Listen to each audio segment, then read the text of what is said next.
வணக்கம். டிஸ்ட்ரிக்ட் பாரத் 2025 எங்களோட தலைப்பு என்னன்னா under ground sewage water treatment and usage. அதாவது ஒவ்வொரு வீட்லேயும் உள்ள கழிவு நீரை பைப்பு வழியாக கொண்டாந்து பாதாள சாக்கடையிலிருந்து பைப்பு வழியாக கொண்டாந்து நீர்நிலைகளான ஆறு மற்றும் கடல்களில் கலக்கிறாங்க. அந்த மாதிரி கலக்காம ஒவ்வொரு வீட்லேயும் உள்ள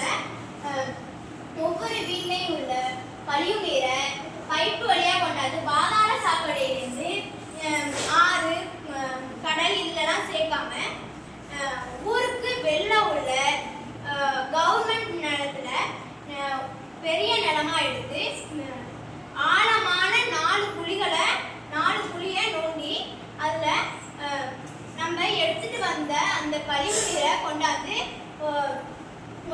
கொஞ்சம் கொஞ்சமாக போடுறோம். குழி 1லேருந்து குழி 2க்கு போகுது, குழி 2லேருந்து குழி 3க்கு வந்து அதுலேருந்து குழி 4க்கு வருது. வந்த உடனே ஒரு 2 வருடம் கழிச்சு நம்ம பார்த்தோம்னா இது இயற்கை உரமாக மாறிடுது. இந்த இயற்கை உரத்தை நம்ம விவசாயத்துக்கு பயன்படுத்திக்கலாம். என்னன்னா இந்த இயற்கை உரத்தை நம்ம பயன்படுத்துறதுனால நம்மளுக்கு நிறைய நல்லதும் கிடைக்குது. நம்ம சாப்பிட்ற உணவும் நல்லா சத்தாகவும் இருக்கும்.